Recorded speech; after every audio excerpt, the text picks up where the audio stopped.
A folha do calendário vira e o aperto volta. As mesmas contas, as mesmas desculpas, o mesmo nó no peito. Porque, todo fim de mês, a história é sempre a mesma. Parece um filme repetido que a gente é obrigado a assistir, de novo e de novo. O mês começa com aquela pontinha de esperança, você faz planos, imagina que desta vez vai sobrar um pouquinho para respirar, mas a folha do calendário não perdoa. Chega o dia 20, o dia 25, e aquele clima pesado começa a baixar na casa. É um ciclo vicioso de contas, preocupação e aquelas conversas difíceis que a gente tenta evitar, mas que acabam explodindo na mesa da cozinha. Você olha para o saldo e percebe que, mais uma vez, a conta não vai fechar. Essa rotina é a realidade de milhões de famílias brasileiras que vivem no limite. Não é falta de caráter, não é falta de trabalho. É um sistema que parece mastigar o nosso esforço e nos entregar apenas as sobras. Eu sei como é frustrante sentir que você está apenas empurrando o problema com a barriga, mês após mês, sem nunca ver a luz no fim do túnel. Mas hoje, eu não quero te dar dicas mágicas de investimento. Quero falar sobre o que acontece dentro das quatro paredes da sua casa quando o dinheiro acaba. Quero falar sobre a verdade que ninguém posta na rede social, mas que todo mundo sente quando apaga a luz para tentar dormir. A situação real começa bem antes do boleto vencer. Começa naquele olhar que você troca com a sua esposa ou com o seu marido quando passam pela frente de uma vitrine ou quando o filho pede um brinquedo novo. É um silêncio que grita. Você sabe que não dá, ela sabe que não dá, mas dói ter que verbalizar isso. A dor cotidiana está nos pequenos detalhes, no café que você toma pensando se o pó vai durar até o dia 30, no trajeto do trabalho que você faz calculando cada centavo do combustível ou da passagem. Todo fim de mês é assim, em uma gincana de sobrevivência onde o prêmio é apenas o direito de começar tudo de novo no mês que vem. A rotina vai ficando amarga. O clima em casa muda. As pessoas ficam mais irritadas, a paciência encurta e qualquer coisinha vira motivo para uma discussão acalorada. No fundo, ninguém está bravo com o outro, mas sim com a situação. É o estresse financeiro agindo como um veneno silencioso nos relacionamentos. Você chega em casa exausto do trabalho e, em vez de encontrar um refúgio, encontra um campo de batalha de preocupações. A lista de compras do mercado vira um documento de guerra, onde itens básicos são riscados para que o essencial não falte. O pior é a sensação de impotência. Você trabalha 44 horas por semana, às vezes mais, e ainda assim se sente um passageiro clandestino na própria vida. O lazer vira um luxo distante. Um passeio no parque se torna um gasto com sorvete que você fica pesando se deve ou não fazer. Essa mesquinharia forçada com a própria vida vai minando a alegria. Você começa a se sentir um robô, feito apenas para produzir e pagar. A rotina de contas não é apenas sobre números, é sobre o tempo que você perde se preocupando em vez de viver. E o mais triste é saber que, daqui a 30 dias, você provavelmente estará sentado nessa mesma cadeira, com as mesmas preocupações, sentindo esse mesmo peso nos ombros. É uma engrenagem que não para de girar, moendo a nossa esperança um dia de cada vez. O aprofundamento do problema acontece quando a gente para de falar sobre o assunto e começa a esconder a realidade. Muitos casais entram em um jogo perigoso de omitir gastos ou esconder faturas por medo do julgamento ou da briga. Isso cria um abismo emocional entre as pessoas. As consequências práticas são dívidas acumuladas, juros sobre juros e o nome indo para o vermelho.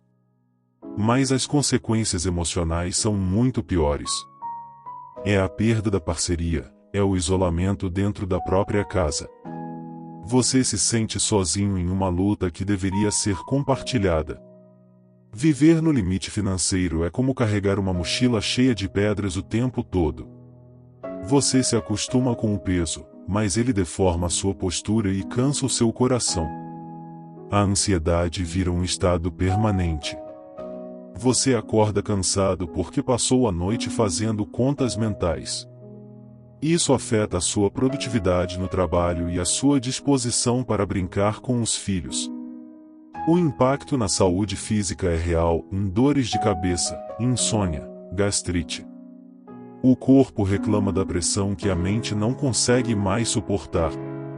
É um ciclo de autodestruição que a gente aceita como se fosse o único caminho possível.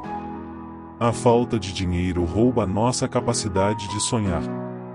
Quando você está focado apenas em pagar a luz do mês corrente, você não consegue planejar uma viagem, uma reforma ou um curso. A vida fica estagnada, presa em um eterno presente de privação. Isso gera uma sensação de vazio e falta de propósito. Você começa a questionar se a vida é só isso, ir trabalhar, pagar conta e dormir. Esse questionamento dói porque a resposta que o sistema nos dá é um silêncio gelado. A gente se sente descartável, como se fossemos apenas uma engrenagem barata que pode ser substituída a qualquer momento. O peso de ser o provedor e sentir que está falhando é uma carga que homem nenhum deveria carregar sozinho, mas que muitos carregam em silêncio absoluto, por vergonha de admitir que o salário não foi suficiente para a dignidade da família. Muitas vezes, a gente se perde em erros comuns que só alimentam esse ciclo. Um deles é a falta de consciência real sobre para onde o dinheiro está indo. A gente sabe que está caro, mas não sabe quanto e onde. O erro não é gastar sem clareza. Outra falha grave é a negação.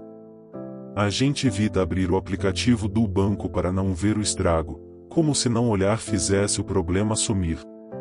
Mas a dívida no escuro cresce muito mais rápido. Ter consciência é o primeiro passo para a mudança, e essa consciência dói. Ela exige que a gente encare os nossos deslizes e as nossas fraquezas. A gente precisa refletir sobre o que é essencial e o que é imposto pela sociedade. Muitas vezes, a gente se endivida para manter uma imagem de sucesso que não condiz com a nossa conta bancária. É o carro que custa mais do que deveria, o celular de última geração que foi parcelado em 24 vezes, as roupas de marca para não se sentir por baixo. Esse desejo de pertencimento é humano, mas ele é usado contra nós. O sistema de crédito é desenhado para explorar as nossas carências emocionais. A gente compra o que não precisa, com o dinheiro que não tem, para impressionar pessoas que nem gostam tanto assim da gente. Ter consciência financeira em um país como o Brasil é um ato de rebeldia. É entender que o marketing quer que você seja um consumidor, mas a sua família precisa que você seja um administrador.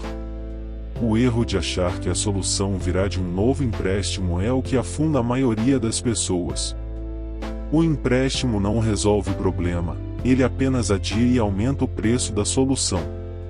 Precisamos parar de procurar atalhos e encarar a estrada esburacada. A reflexão deve ser profunda: o que eu realmente valorizo? A paz de espírito de ter as contas em dia ou a satisfação momentânea de uma compra por impulso? Escolher a paz exige sacrifícios que poucos estão dispostos a fazer, mas é o único caminho para quebrar a corrente da preocupação constante. Então, como a gente começa a mudar esse roteiro? O primeiro respiro vem da organização básica.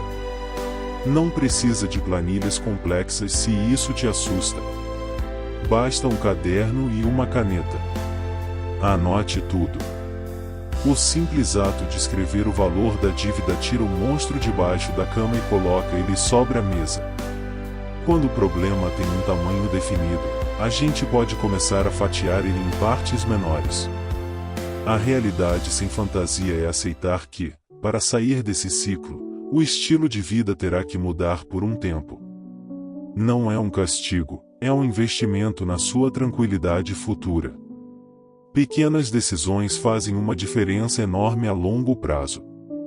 É a decisão de cozinhar em casa em vez de pedir comida, de renegociar os juros do cartão, de cancelar serviços que você quase não usa. Essas pequenas economias são como gotas de água em um balde furado e sozinhas parecem nada, mas se você começar a tampar os furos, o balde volta a encher. A conversa em casa precisa mudar. Em vez de acusar o outro de gastar demais, o casal deve se unir contra as contas. O inimigo não é quem dorme do seu lado, o inimigo são os boletos. Quando a família se une com um objetivo comum, a carga fica mais leve. O respiro também vem de aprender a dizer não. Dizer não para os outros, e principalmente, dizer não para si mesmo. É entender que a privação de hoje é a liberdade de amanhã. Comece criando uma reserva mínima, mesmo que seja de R$ 10 por semana. O valor não importa tanto quanto o hábito de salvar. Ter R$ 50 guardados para uma emergência já te dá um alívio mental que você não tem hoje. É o começo de uma proteção.